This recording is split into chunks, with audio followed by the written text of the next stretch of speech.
Hi everyone, in front of me I've got Blackview Tab 6 and let me share with you how to show battery percentage on the status bar in this device.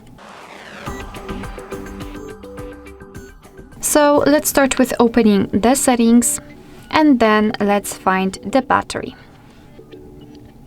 Now we have to find this battery percentage option, which is in my case turned off because as you can see I've got also only the battery indicator. So all you have to do is to tap on this switcher, and as you can see the exact percentage of the usage of the battery will be inside the battery icon. Unfortunately this is the only option we can use, but still we can display the battery percentage whenever we want to. Alright, so that will be all. Thank you so much for watching. I hope that this video was helpful, and if it was, please hit the subscribe button and leave the thumbs up.